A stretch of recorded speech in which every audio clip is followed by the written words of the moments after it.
Welcome to the channel, ladies and gentlemen. As we are a few weeks away from Godzilla vs. Kong being released, and we have just had Godzilla vs. Kong trailer released, I thought I would revisit Skull Island, The Birth of Kong. Now this is a comic which I will be reading through here on the channel. This is part 1.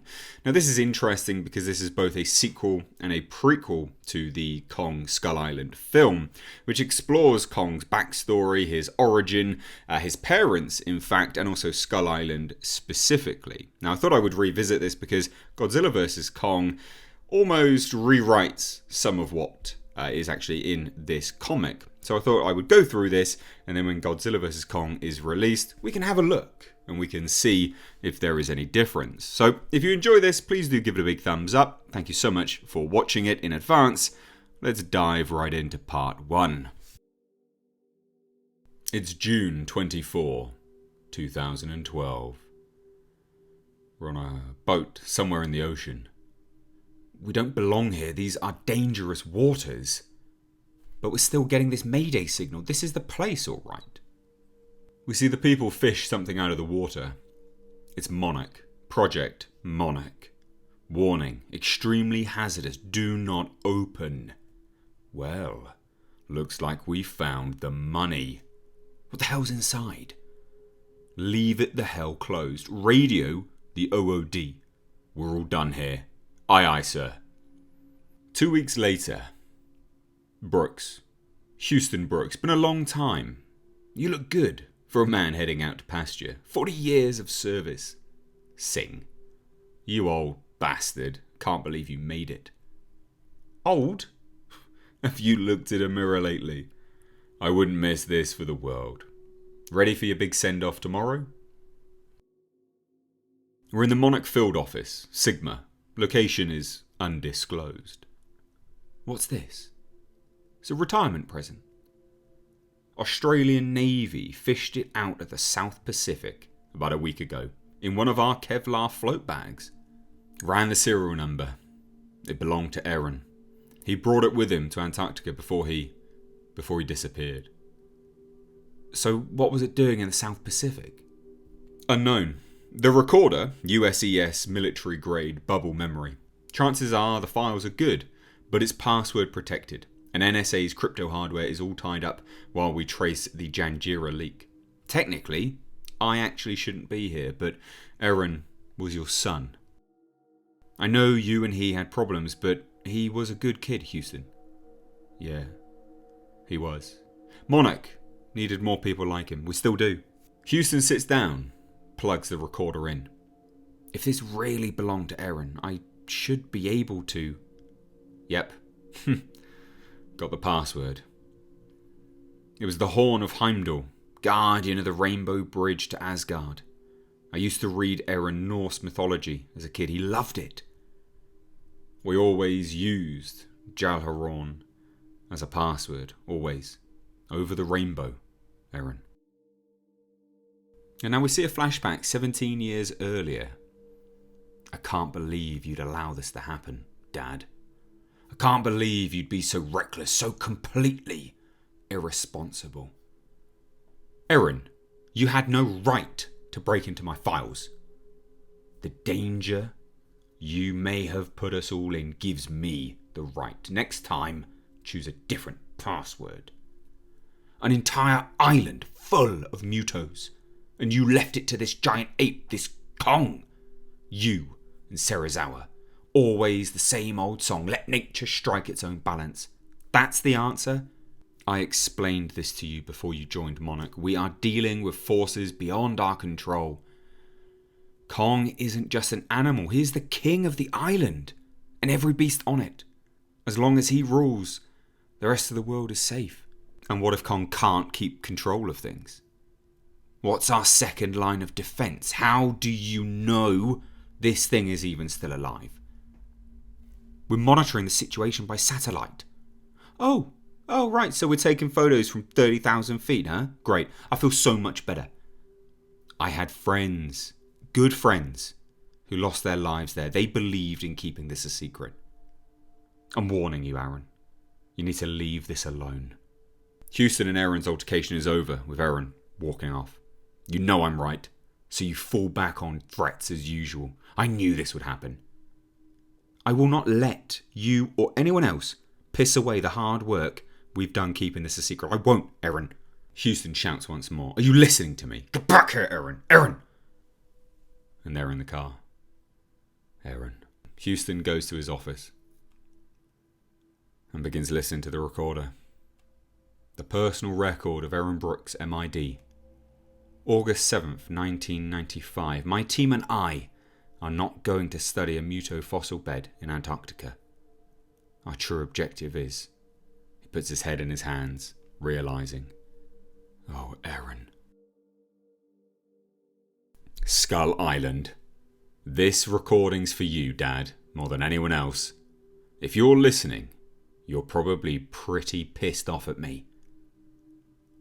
And we flash cut, 1995. A Monarch aircraft is coming in view. Listen up. Let's go over this one last time. And the recording cuts in.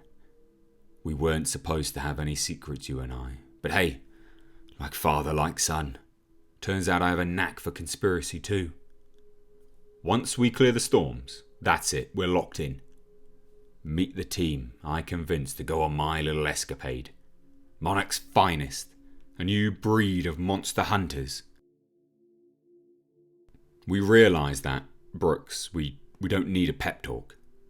We've got Evgenij Medov, cryptobiologist. You'd like him, Dad, cool customer.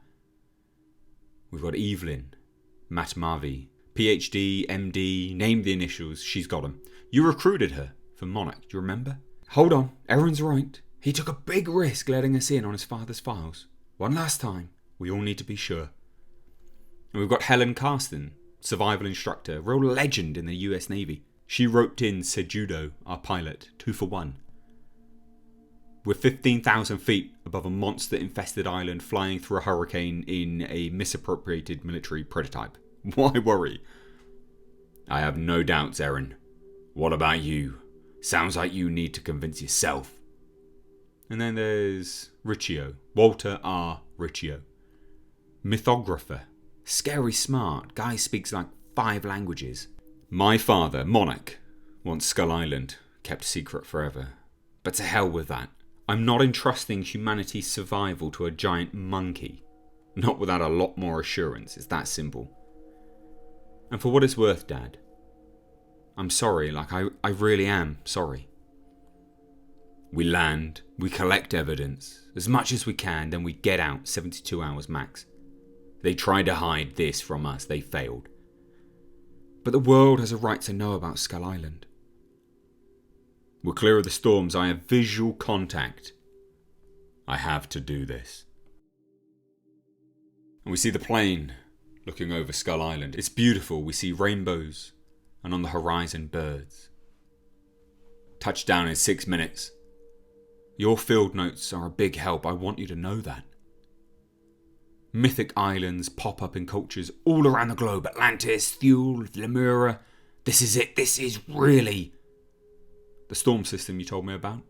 Like the wrath of God itself? You weren't wrong. But we see those birds are not quite birds. It was all going just like we expected, Dad. But then we met the psycho vultures. They're green-winged like beasts, hair, almost bat-like. They have beaks, and they blast out an electrical strike on the plane. It breaches the hull, they hold on for dear life. Sejudo! What the hell was that? How the hell should I know? You should drop shoot. Get out of here. What about you? Adventure of a lifetime, Captain. Go. They suit up. The hangar bays open. They start jumping. Go, go, go!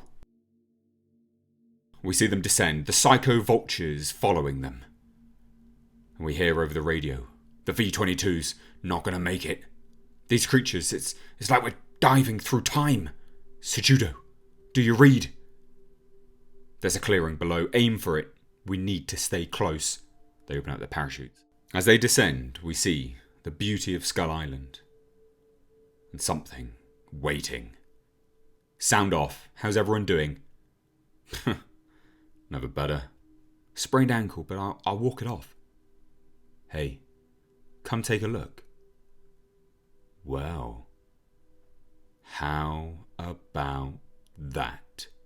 We see them gathering, looking, watching. They're looking down at the valley of Skull Island. Are those the things that attacked us? No. Look at the wings, green. Almost leaf-like, more flora than fauna. They see green wings. Beautiful.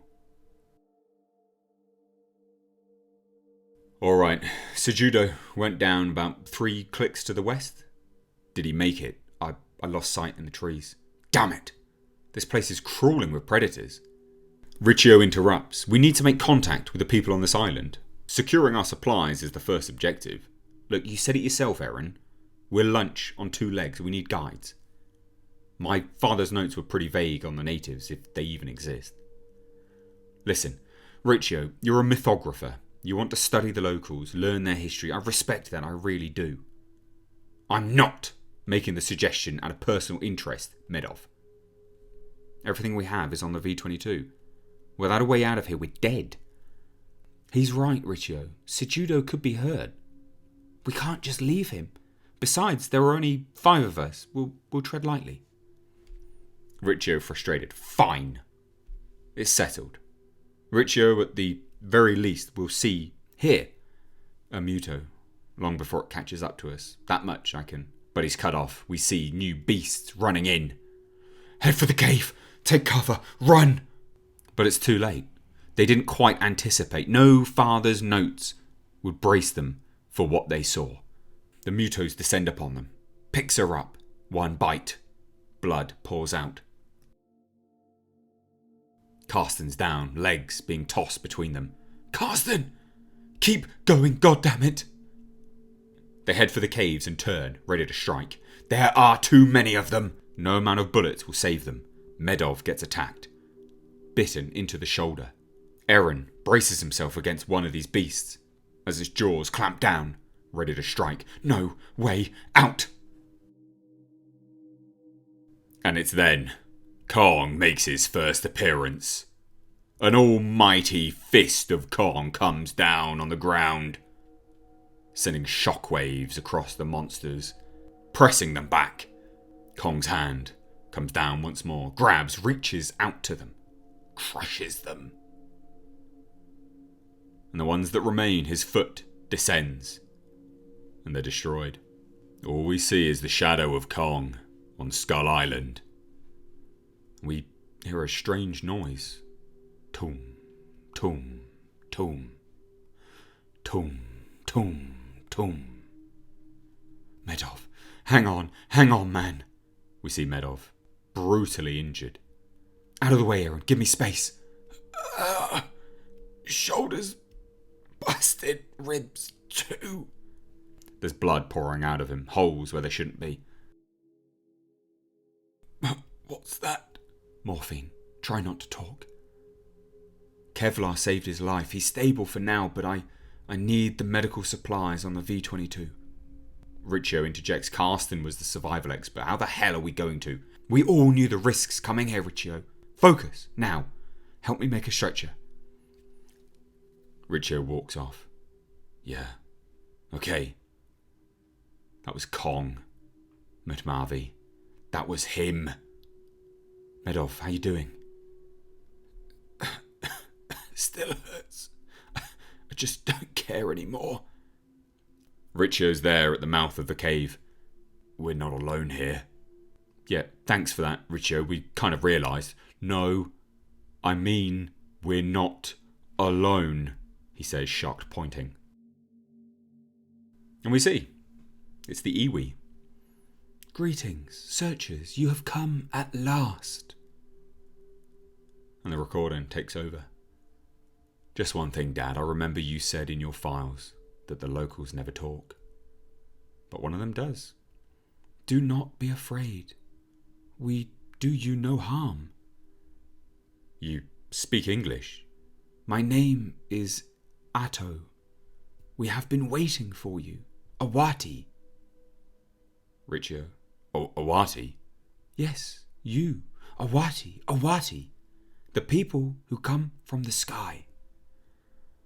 Looks like Skull Island has evolved.